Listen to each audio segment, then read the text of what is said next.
Welcome back to Murder Business. My topic of choice today is roster changes and who should be in charge of that situation. So in all of my experiences and from people I've spoken to, it seems that players want pretty much ultimate control or majority control in terms of who they play with. And it has been like that since I've been involved and as long as I can remember. In particular, Counter-Strike, that's the main one. There's a few games that are a bit more lenient. Players are a bit more open to who they play with, provided they're being paid for it in some way or another. But ultimately, players have always wanted the choice of who they play with, and it's been evident in the teams that have been created. It's pretty much been boys clubs or mates clubs or whatever you want to call it. So I want to address that situation and try to get a bit of feedback from everyone and some thoughts about who should be in charge. So there's different models.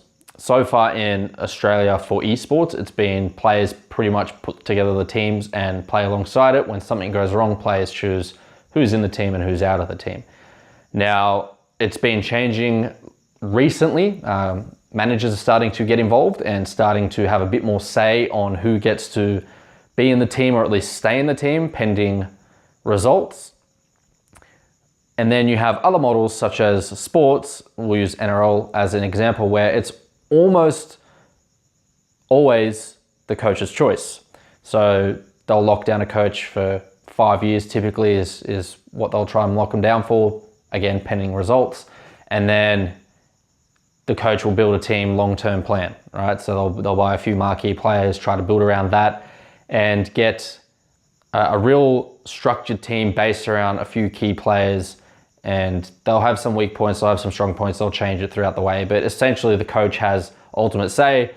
In some cases, for example, Gold Coast Titans and Jared Hayne, it was almost 100% the management who chose to buy him or bring him on board. And that's because he was a marquee player, just fresh out of the NFL, coming back to NRL. And, you know, he's essentially a money maker. So you have situations where managers get involved, and that is the other structure where management pretty much control everything, which, look, I don't know too many sports or esports that run off that model. So basically what I want to touch on is where should esports be? Personally, I don't think it should be fully a player's choice. I think players should have a say. I think everyone should have a say, but I would like to see it get to a point where coaches go, right, I'm in charge. You guys run the way I want you to run. I have full permission from management. I have their blessing to take the team in the direction I want it. And you as players have put your faith in me to get you there. So now put your faith in me to select the team. And of course, players will say, look, this guy, no good, we've had run in or whatever. And that's another thing. You can't not play with someone just because you don't like them. I go to work, and I'm sure everyone else goes to work and hates so many people they work with, but you work with them anyway. You get paid to do it. So pretty much shut up and do it. But that's beside the point.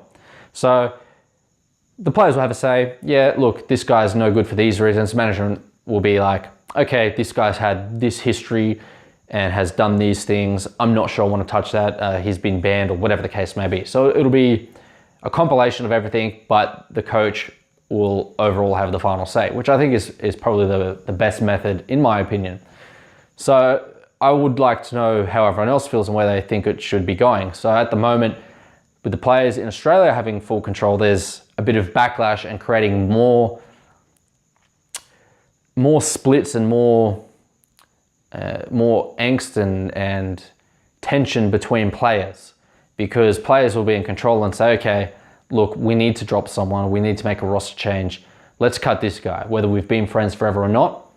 This is what we've asked for from our organization. We've asked for control, and now the players are making these decisions, and another player's unhappy with it. They then burn bridges with all the players that made that choice and the management who didn't stop it, which is odd because they've asked for that control and then they go and blame management, which is slightly strange.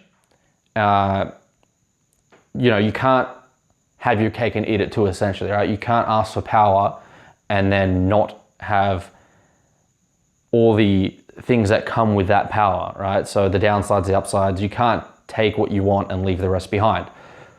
So that's obviously a problem that we'll need to address now. Otherwise, every player is just going to hate every player and there's going to be more issues and management's going to get burned left, right, and center. So what is the best method? Like I said, I think it's the coach having control, but that's a problem because we don't have many coaches in Australia, none that are competent anyway. So we can't really go down that path, but there's got to be a solution. There's got to be a middle ground. Do you think players should have all the control? Do you think management should have all the control? Is it a combination? Is it 70-30? Is there a third party system that we could maybe bring in?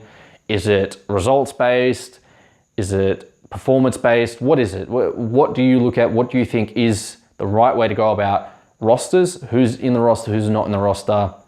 Whether you're on the bench, whether you're playing all the time in your core, you know, what's the go? What is the best method is essentially what I'm trying to get the answer for. So I've put my ideas out there and I'd like to hear back.